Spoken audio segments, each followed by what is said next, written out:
कहिलेकाहीँ एउटा मान्छेको सपना पुरा देशको गर्व बन्दछ। सानो उमेर, ठुलो सपना र एउटा बल जसले उसको भविष्य लेखिदिन्छ।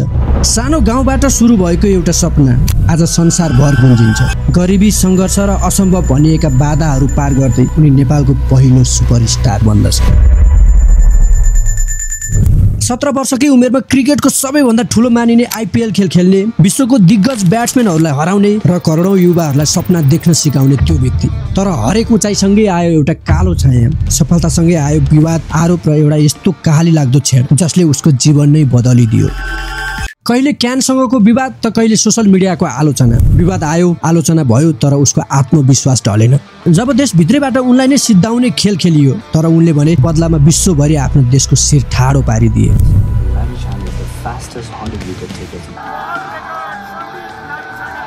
सन्दीप लामिछानेले एक दिवसीय अन्तर्राष्ट्रिय क्रिकेटमा सर्वाधिक छिटो 100 विकेट लिने विश्व कीर्तिमान बनाएका छन्। सन्दीप लामिछाने यो नाम नेपाली क्रिकेट दुनियाँमा सुनौलो प्रतीकको रूपमा लिइन्छ। सङ्घर्ष, कठिनाई र मेहनतले बनेको यो नाम, यसको पछाडि लाखौं क्रिकेट प्रेमी युवाहरूको भरोसा लुकेको छ। हजारौं युवाहरूको इन्स्पिरेसन बनेका छन् भने सिङ्गो राष्ट्रको गहनाको रूपमा स्थापित भएका छन्। उनी तिनै सन्दीप लामिछाने हुन् जसले विश्वसामु नेपाली क्रिकेटको इतिहास लेख्नलाई एउटा कलमको काम गरे। कतिपय राष्ट्रहरूमा क्रिकेट मार्फत नै नेपाल भन्ने राष्ट्र छ भनेर चिनाए। विश्वको उत्कृष्ट खेलाडीहरूलाई नराम्रोसँग हराए र क्रिकेट प्रेमीहरूलाई नै चकित बनाए।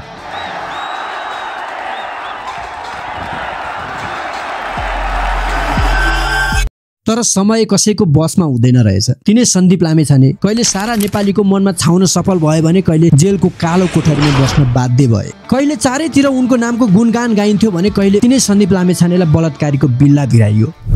यति बेला मलाई बालेन शाहको गीतको याद आयो, जहाँ भनिएको छ, पुरानो भो इतिहास केही फेरिएन, बाँकी हुँदा यति सास मुख मेटिएन, कहाँ गुड्छ रेल यहाँ बाटो भेटिएन, कलाकारलाई जेल मूर्ख लाटोले बुझेन। यो लाइन नेपाली क्रिकेट खेलाडी सन्दीप लामिछानेसँग ठ्याक्क मिल्छ। विक्रम सम्वत 2078 साल मङ्सिर 29 गते नेपाली क्रिकेट टिममा कप्तान रहेका ज्ञानेन्द्र मल्ललाई कप्तान पदबाट हटाइन्छ र नयाँ कप्तानको रूपमा सन्दीप लामिछानेलाई छानिन्छ। उनको कप्तानीमा नेपालले T20 आइएस केन्या टुर खेल्छ। उक्त सिरिजको 5 गेममा 3-2ले जित हासिल गरिन्छ र प्ले अफ द म्याचको रूपमा सन्दीप लामिछाने छानिन्छन्। यस्तै उनको कप्तानीमा एसिसी प्रिमियर कप 2023 खेलिन्छ। सन्दीपले यो प्रतियोगितामा 13 विकेट लिएर प्लेयर अफ द सिरिजको उपाधि हासिल गर्दछन्। It goes to Mr. Sandeep Lamichhane. यो चुनौती सफलता सँगसँगै सन्दीपको नाम विश्वभरि चलिरहेको हुन्छ। यसै क्रममा विक्रम सम्वत 2079 साल भदौमा उनी क्यारिबियन प्रिमियर लिग खेल्नको लागि जमैका जान्छन्। गेम चलिरहेकै हुन्छ। यता सन्दीपका समर्थकहरू भने उसको गेम हेर्नको लागि पर्खाइमा हुन्छन्। 81 सोसल मिडियामा समाचारहरू बज्न थाल्छ। राष्ट्रिय क्रिकेट टोलीका कप्तान सन्दीप लामिछाने विरुद्ध बलात्कारको जाहेरी परेको छ। नेपाली क्रिकेटर सन्दीप लामिछानेलाई करिब 12 वर्ष जेल सजायको माग सहित आज काठमाडौँ जिल्ला अदालतमा मुद्दा दायर गरिएको छ। यो सनसनीपूर्ण खबरले सोसल मिडियामा आगो नै लगाइदिन्छ। उता खेल चलिरहेकै हुन्छ, यता नेपालमा भने उनी विरुद्ध पक्राउ पुर्जी नै निकालिन्छ। यो खबर सुनेपछि सन्दीपले बीचमै खेल छोड्छन्। अन्य खेलाडीहरू खेल सकिएपछि नेपाल फर्किन्छन्, तर सन्दीप भने नेपाल फर्किँदैनन्। यसै बीचमा उनले एउटा पोस्ट सार्वजनिक गर्छन् जसमा उनले भनेका हुन्छन्, मलाई लगाइएको यो आरोपहरू झुटो हो, म छिटै नेपाल फर्कनेछु र कानुनी लडाईँ लड्नेछु। उक्त पोस्ट सार्वजनिक गरेको धेरै दिन बित्दा पनि सन्दीप नेपाल प्रहरीको कन्ट्याक्टमा आउँदैनन् र यता उनी फरार भएको भन्दै समाचारहरू आउन थाल्छन्। यसरी उनी विरुद्ध समाचारहरू आउन थालिसकेपछि सन्दीपले आफ्नो फेसबुक मार्फत अर्को एउटा पोस्ट सार्वजनिक गर्छन् जसमा उनले भनेका हुन्छन्, यी सबै कुराहरूले मलाई मानसिक असर गर्यो र बिरामी अवस्थाबाट गुज्रिनु पर्यो। मानसिक तनाव र स्वास्थ्य खराबीको कारणले मैले आफूलाई आइसोलेसनमा राखेको छु र उजुरीको डटेर प्रतिवाद गर्न नेपाल फर्किने तयारीमा छु। सन्दीपको उक्त पोस्टपछि नेपाल प्रहरीले सन्दीपलाई पक्राउ गर्नको लागि इन्टरपोल मार्फत डिफ्युज नोटिस सार्वजनिक गर्दछ। डिफ्युज नोटिस सार्वजनिक गरेको 10 दिनपछि सन्दीप लामिछानेले आफू 10 बजे कतार एयरलाइन्स मार्फत त्रिभुवन विमानस्थलमा ओर्लिने जानकारी गराउँछन् र नेपाल फर्किन्छन्। उनी नेपाल त फर्कन्छन्, तर उनलाई घर पुग्न नपाउँदै एयरपोर्टबाटै हतकडी लगाएर जेल चलान गरिन्छ।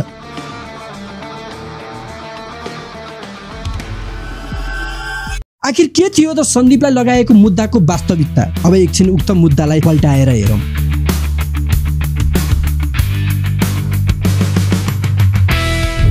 तथ्य 1 विक्रमसम्म 2079 साल भदौ 5 गते साँझको समय सन्दीप लामेछाने र गौशाला 26 बानेश्वरमा रहेको लिटिल काठमाडौँ रेस्टुरेन्टको अगाडि भेट्छन् र त्यहाँबाट उनीहरू सन्दीपको सेतो कारमा बसेर नगरकोट तर्फ हाँकिन्छन्। उता सन्दीपले चिनेको रेस्टुरेन्ट बोजिनी नगरकोट रिसोर्टमा जान्छन्। त्यहाँ उनीहरूले खाजा खान्छन्, एकछिन गिटारको तालमा गीत गाउँछन् र त्यही रिसोर्टबाट काठमाडौँको नजारा हेर्न थाल्छन्। जब सन्दीप काठमाडौँको झिलिमिली बत्तीको उज्यालो निहाल्दै हुन्छन् तब उनीसँगै गएकी गौशाला 26 सन्दीपको छेउमा जान्छन् र सन्दीपको काँधमा टाउको राख्दै उनी पनि काठमाडौँको नजारा हेर्न थाल्छन्। यस्तो गरेकोमा आफूलाई असहज महसुस भएको र आफूले उनलाई टाउको नराख्न अनुरोध गरेको र उनी आफूसँग रिसाएको कुरा सन्दीप लामेछानेले आफ्नो बयानमा उल्लेख गरेको पाइन्छ। यता सोही समयमा बोजिनी नगरकोट रिसोर्टमा काम गरिरहेका स्टाफ र सन्दीपको बयान ठ्याक्कै मिल्न जान्छ।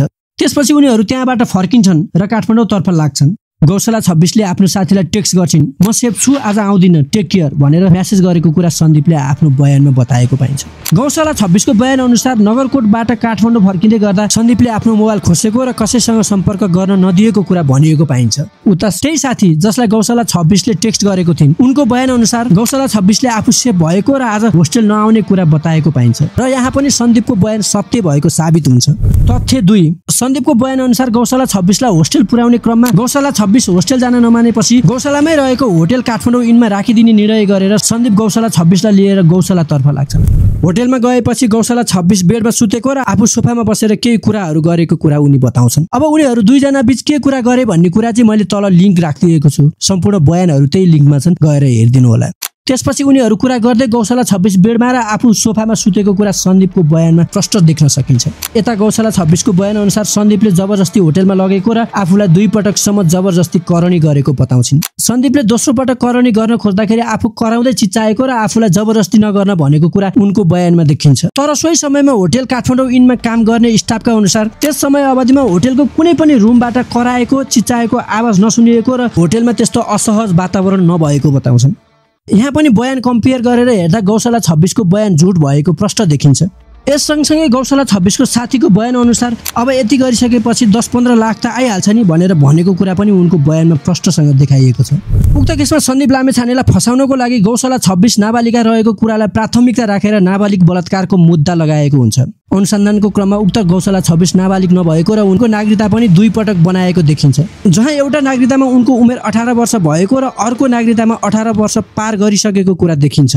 यसरी उक्त केसमा गौशाला 26 सन्दीप लामेछाने बोजिनी नगरको रिसोर्ट होटेल काठमाडौँ इन र होस्टेलमा सँगै बस्ने साथीहरूको बयान अनुसार गौशाला 26ले सरासर सन्दीप लामेछानेलाई पैसाको लागि फसाउन खोजेको कुरा प्रष्ट देखिन्छ र पाटन अदालतबाट सन्दीप लामेछाने निर्दोष भएको कुरा पुष्टि हुन्छ।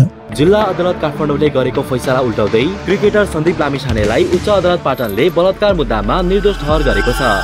अब यी सबै प्रमाणको आधारमा सन्दीप लामेछाने निर्दोष भइसकेका हुन्छन्, तर पनि केही नाम चलेका सोशल मिडिया र सोकल इन्फ्लुएन्सरहरूले भने सन्दीप लामेछानेको बदनाम गरिरहेका हुन्छन्।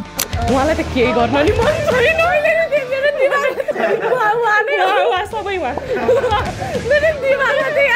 भाइटिका नै भन्नुपर्दा सन्दीपजीलाई चाहिँ होइन, हामी 18 भन्दा अब हो नि त। हामीलाई त डेफिनेटली हामीलाई त बहिनी नै बनाउनुहुन्छ। अब ल डेट भयो त उहाँलाई गरिदिँदैन, डेट त उहाँलाई नै गर्ने, दाजुभाइ यस्तो दिन नि दिन्छ। यता सन्दीप लामेछानेलाई लिएर कान्तिपुर टेलिभिजनले झुटा अफवाहहरू फैलाउँछ। त्यसको प्रतिवादमा सन्दीप लामेछानेले सोशल मिडिया मार्फत विरोध गर्छन्। पछि कान्तिपुर मिडियाले माफी माग्छ र आफ्नो मिडिया कर्मी नै परिवर्तन गरिदिन्छ। सँगसँगै एउटा युट्युब च्यानलको कार्यक्रममा सोकल इन्फ्लुएन्सरहरूले सन्दीपको विषयमा अपाचे रूपमा मजाक बनाउँछन्, जुन कुराले सन्दीप लामेछानेलाई मानसिक रूपमा असर पर्न जान्छ र उनीले असन्तुष्टि व्यक्त गर्दछन्। सन्दीपको असन्तुष्टिपछि उक्त युट्युब च्यानल र सोकल इन्फ्लुएन्सरहरूले सोशल मिडिया मार्फत माफी माग्छन्।